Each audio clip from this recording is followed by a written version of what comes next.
నీకు అన్నీ ఇచ్చిన ఈ రోజున నువ్వు నా గుండెల మీద తనడమే కాకుండా అపకీర్తి తీసుకొచ్చావు. ఏదేదో రాశావు, ఏదేదో చెప్తున్నావు. కొంతమంది జర్నలిస్టులు ఉన్నది లేనిది, లేనిది ఉన్నట్టు రాసే వాళ్ళ తత్వం వాళ్ళకి, ఎందుకంటే టీఆర్పీ పెరగాలి. ఇది వాళ్ళ నైజం. మనం మార్చలేము. వాళ్ళందరి మీద మన కోర్టుకు వెళ్ళలేము. వాక్ స్వాతంత్రం అంటారు, ప్రజాస్వామ్యం అంటారు. ప్రజాస్వామ్యంలో కూడా కొన్ని హద్దులు ఉన్నాయి. ఇది నీకు తెలుసు అనుకున్నా.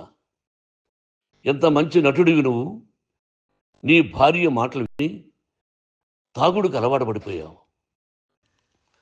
వింటున్నావా మనోజ్? ఎవరిని నమ్మాలో ఎవరిని నమ్మకూడదో పరిస్థితి తీసుకొచ్చావు. విద్యాలయాలు ఎంత గొప్పవిరా. మనం 25% కులమతాలకు అతీతంగా ఫ్రీ ఎడ్యుకేషన్ ఇస్తున్నాంరా. క్యాస్ట్ అనేది తీసేశాను రా 92లో ప్రాస్పెక్ట్స్లో. నువ్వు చదువుకున్నావురా. అక్కడ చదువుకున్న బిడ్డలు ఐఏఎస్, ఐపీఎస్ అయ్యారా. ఎంతోమంది గొప్పవాళ్ళు అయ్యారా. నువ్వు నటుడుగా ఎంతో గొప్పవాడివి. తాగుడుకు అలవాడబడి నువ్వు నీ భార్య ఇంట్లో బిహేవ్ చేస్తున్న విధానం ఆ భగవంతుడు సర్వేశ్వరుడు తెలుసు. భగవంతుడు చూస్తున్నాడు రా. నేను తప్పు చేసినా, నువ్వు తప్పు చేసినా, ఎవరు తప్పు చేసినా. ఎంత అవకాశం ఇచ్చావు మాట్లాడుకునేదానికి అందరికీ. ఇన్ని సంవత్సరాల్లో మన విద్యాలయాల్లో ఒక్క తల్లి కానీ ఒక తండ్రి కానీ ఏమైనా చెప్పారా? ఆ బిడ్డలు మన బిడ్డలు రా. మీరెంతో నాకు అక్కడ ఉన్నవాడు కూడా నా కూతుర్లు, నా కుమారులు. ఎంతమందికి ఫ్రీ ఎడ్యుకేషన్ ఇస్తున్నావు. వాడి దగ్గర ఏది ఆశించరా. నువ్వు ఎందుకు ఇలా తయారైపోయావు? ఎందుకు ఇంట్లో ఉండే పని వాళ్ళందరినీ కొడుతున్నావు? పనివాడు వాడు పని చేసుకోవడానికి మన ఇంటికి వచ్చాడు రా. ఆ పనివాడిని కొట్టడం చాలా మహాపాపంరా. నేను వేరురా. నేను దండించడం వేరురా. నేను ఎవరిని ఆ చిన్న చిన్న వాళ్ళని కొట్టి ఇచ్చేసి చేయలేదురా. సినిమా ఇండస్ట్రీలో మోహన్ బాబు కొడతాడు, తిడతాడు అంటే అది షూటింగ్లో జరిగి ఉండొచ్చేమో. కానీ ఇంట్లో ఉండి 10 సంవత్సరాల నుంచి 20 సంవత్సరాల నుంచి పనివాళ్ళు ఉన్నారు. నేను ఇంట్లో లేని సమయంలో వాళ్ళందరినీ కొట్టి వాళ్ళ ఫోన్ లాక్కొని ఒకడైతే చచ్చిపోవాలి. వాడు పోలీస్ కంప్లైంట్ ఇచ్చి ఉండొచ్చు. నేను వద్దు అని వాడిని బతిమాలాడు. పోలీస్ కంప్లైంట్ కూడా ఇవ్వలా. ఇంకైనా నువ్వు నీ భార్య మారి బయట ఉండండి రా అన్నాను నేను. లేదు డాడీ, తప్పు చేయలేని ఒకసారి వచ్చావు, మళ్ళీ తప్పు చేశావు, మళ్ళీ వెళ్ళావు, మళ్ళీ ఈసారి తప్పు చేయనన్నావు. ఏమండి వీడు తప్పు చేయడం అని మీ అమ్మ చెప్పింది. ఇంట్లో పెట్టుకున్నా.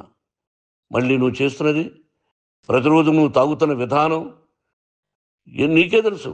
ఇది ప్రజలు నమ్ముతారా లేదా అనవసరం నాకు. నేను నీకు చెప్తున్నా, ఇంతటితో పులి స్టాప్ పెట్టాలి. 3 రోజుల నుంచి రకరకాలుగా రాస్తున్నప్పుడు నా మనసు ఆవేదనతో ఉంది. మళ్ళీ చెప్తున్నా, Mohan Babu university is greater than temples. Greater than temples.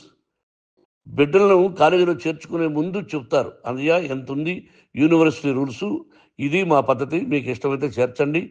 Government బిడ్డలని government ఏమి ఇస్తుందో ఇంత పర్సంటేజీ వాళ్ళకు కూడా మీ దగ్గర ఎందుకు డబ్బు తీసుకుంటున్నాం అంటే దానికి అర్థం పరమార్థం చెప్పాము. దొంగతనంగా తీసుకోలేదు. ప్రతి దానికి చెక్కులు ఉన్నాయి, అది అకౌంట్ ఉంది. దానిలో తప్పులు జరిగితే డిపార్ట్మెంట్ ఉంది. కాలేజీలో ఇంకేమైనా తప్పు జరిగితే గవర్నమెంట్ ఉంది. ఇవన్నీ నీకు తెలుసు.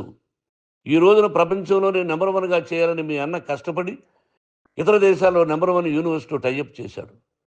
ఈ రోజు నువ్వు చేసిన విధానం ఏమిటి? నువ్వే ఒకప్పుడు నాకు ఇవి ఏమొద్దు నేను యాక్టింగ్ అన్నావు. ఈ రోజున ఏం చేస్తున్నావు? విద్యాలయాలు మీద పడ్డావు. తల్లిదండ్రులు చాలా గొప్పవాళ్ళు రా. కొంతమందికి డబ్బు కట్టలేకపోవచ్చు, కట్టని వాళ్ళకు కొంత సహాయం చేసాం. అంతా సహాయం చేయలేము. బ్యాంకుల్లో డబ్బు కట్టాలి, లెక్చరర్స్కి డబ్బులు ఇవ్వాలి, యూనివర్సిటీ బ్రహ్మాండంగా నడపాలంటే మంచి లెక్చరర్స్ కావాలి. ఇవన్నీ తెలిసి చేస్తున్నావురా 32-33 సంవత్సరాల నుంచి. అది పక్కన పెడితే అందరినీ కొట్టడానికి వస్తావు. మీ అన్నం తిడతావు. ఒక వ్యక్తి వినయ్ గారని ఆయన వ్యక్తి హెల్ప్ చేయడానికి వస్తే ఆ వినయ్ ఎవరు లజ్జాగుడికి చంపేస్తాను వాడు అన్నావు. ఇవన్నీ ఎంత తప్పురా. అంటే మీ నాన్నగారికి ఎవరు సహాయం చేయడానికి వస్తే వాళ్ళందరినీ లజ్జాగుడుకులు అంటావు, చంపేస్తానంటావు. మీ అన్నను చంపేస్తానన్నావు. చంపరా చూద్దాం మీ అన్న. నేనే అన్నా. తాకరా నీ ధైర్యం ఉంటే అన్నా. ఎంతమందిని చంపాలనుకుంటున్నావు, ఎంతమందిని చేయాలనుకుంటున్నావు, నువ్వు ఏం సాధించాలనుకుంటున్నావు ఆలోచించుకో. ఈ ఇంట్లోకి అడుగు పెట్టడానికి నీకు అధికారం లేదు. ఇది నా కష్టార్జితం. మా నాన్నగారు 10 రూపాయలు 10 పైసలు కూడా ఇవ్వలేదురా. మంచి జన్మనిచ్చాడు మా నాన్నగారు. మద్రాసుకు వెళ్ళి వీధుల్లో అడుగు తిన్నాను రా. ఒక పూట కూడా భోజనం లేకుండా అడుగు తిన్నాను రా. న్యాయంగా మోహన్ బాబు తిడతాడు కొడతాడంటారు కానీ మోసగడం అనలేదురా. నీట్ పార్లమెంటేరియన్గా బయట వచ్చాను రా. నువ్వు నా పరువు ప్రఖ్యాతులు మంట కలిపావు. ఏమిటి నేను చేసిన అన్యాయం? నీకు జన్మనిచ్చాను, అదా నేను చేసిన పాపం. అందుకే ఇది నా ఇల్లు అన్నావు. నువ్వు నీ ఇల్లు కాదు. నీ కష్టార్జితంతో నువ్వు సంపాదించుకున్న ఇల్లు నీది. ఇది నా డబ్బు, నా కష్టార్జితం. నా కష్టార్జితంలో నేను పిలిస్తేనే మీరు ఇంట్లోకి రావాలి. అటువంటిది పోగొట్టుకున్నావు నువ్వు. ఆస్తులు అంటావా, ముగ్గురికి సమానంగా రాయాలా లేదా అది నా ఇష్టం. ఆస్తులు ఇస్తానా, లేకపోతే గంగపాలు చేస్తానా, లేకపోతే ఎవరికైనా దానధర్మాలు చేస్తానా, అది నాకు సంబంధించిందిరా. నా కష్టార్జితం రా. మీరు చేస్తున్న విధానం గుణగణాలు కావాలరా. మందు తాగచ్చురా. ఎంత తాగాలి? నేను కూడా 1 or 2 పెగ్స్ తీసుకుంటా. ఇది తప్పు కాదు, జనానికి తెలియాలి. నా డబ్బు ఇది. తాగి ఎవరిని కొట్లా, తాగి నేను తింటున్నా. అది ప్రజలకు అక్కర్లా. నేను తప్పు చేస్తేనే ప్రజలకు కావాలా. ఇవన్నీ ఉన్నాయిరా. ఇవన్నీ తెలుసుకో. జర్నలిస్ట్ సోదరులారా, మీకు నా గతాన్ని తెలుసు, నా భవిష్యత్తు, నేను ఎక్కడి నుంచి వచ్చాను కూడా మీకు తెలుసు. ఈ రోజున మీరు రాస్తున్న విధానం, నా బిడ్డ నన్ను కొట్టాడన్నారు. ఎంత తప్పు. ఈ రోజున నా బిడ్డ మీద కోపంతో అవును చెప్పచ్చు. కాదు, వాడు నా మీద చెయ్యెత్తలేదు. నేను ఘర్షణ పడ్డాం. ఘర్షణ వేరు, కొట్టుకోవడం వేరు. గాయాలతో హాస్పిటల్కి వచ్చి కుంటుకుంటుగా నడిచాడు. మళ్ళీ ఏమని పోలీస్ స్టేషన్కి వెళ్ళి చెప్పాడు. ఎవరో 2 ఉన్నారు, వాళ్ళిద్దరూ నా మీద దాడి చేశారన్నాడు. నా ఇంట్లో పనిచేస్తున్న వ్యక్తుల గురించి పోలీస్ స్టేషన్కి వెళ్ళి చెప్పవలసిన అవసరం అతనికి లేదు, హక్కు లేదు. పోలీస్ డిపార్ట్మెంట్ కూడా తెలుసుకోవాల్సిన విషయం.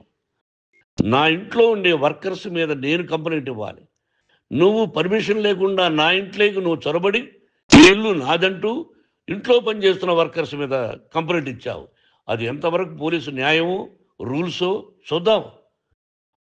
పోలీస్ డిపార్ట్మెంట్ ఇంటికి వచ్చింది. వాళ్ళకి రాశాను ఉత్తరం. అయ్యా, నేను సీనియర్ సిటిజన్ని, నాకు రక్షణ లేకుండా ఉంది. నా బిడ్డ వల్ల నా ఇంట్లో నుంచి నా బిడ్డను పంపించేసి ఇది నా ఇల్లని.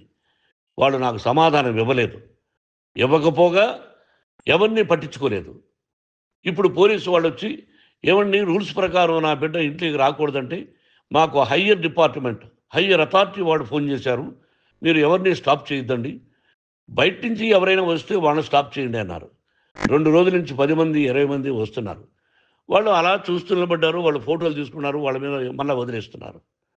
ఎవరిని నిందించాలి? But I give respect to the police department.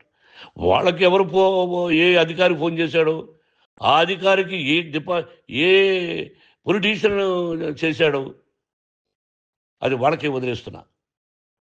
కాబట్టి వాళ్ళు పోలీస్ కంప్లైంట్ ఇచ్చినా కూడా మేము సంబంధం లేదని అంటున్నారు. కాబట్టి నేను నా బిడ్డను నిన్ను నాపు చేస్తున్నా. నువ్వు ఇంట్లోకి వచ్చే అధికారం నీకు లేదు. నువ్వు వచ్చి నీ బిడ్డను తీసుకెళ్ళు.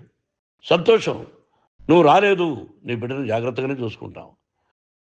Take care your daughter, that's all. మీ అమ్మ హాస్పిటల్లో అడ్మిట్ అయింది. రేపో ఎల్లుండో మీ అమ్మను పిలిపించి బాగైన తర్వాత ఇదిగో నువ్వు నీ కొడుకు బిడ్డను తీసుకెళ్ళి వాడికి అప్పచెప్పని చెప్తాను పోలీసు వాళ్ళ ఆధ్వర్యంలో. ఇది 100% జర్నలిస్టు సోదరులారా, పులి స్టాప్ పెట్టండి. మీకు కుటుంబాలు ఉన్నాయి, మీ యజమానులకు కుటుంబాలు ఉన్నాయి. మీ కుటుంబాల విషయాలు, మీ యజమానుల కుటుంబాల విషయాలు మేము ఎవరు జోక్యం చేసుకోరా. మేము నటీనటులం. మాది తప్పుంటే నటుడుగా నన్ను ఫెయిల్యూర్ అని రాయండి, నా నటన బాగలేకపోతే రాయండి. బట్ ఇంటి లోపల సందులో నుంచి చూస్తూ తప్పు చేస్తున్నామని ఉన్నది లేనిది ఉన్నట్టు రాయకండి. మీకు నా హృదయపూర్వక నమస్కారాలు. ఇన్ని రోజులు హృదయపూర్వకంగా ఎంకరేజ్మెంట్ చేశారు. ఆ ఎంకరేజ్మెంట్కు నమస్కారం చేసుకుంటూ I love you all. I love you police department. మీరు న్యాయంగా ధర్మంగా నడుచుకోండి, ఎవరికి తొత్తుల్లాగా ఉండద్దండి అని మనవి చేసుకుంటూ నేను సెలవు తీసుకుంటాను. Thank you very much for all the journalist. ఇక్కడ ఫుల్ స్టాప్ పెట్టండి.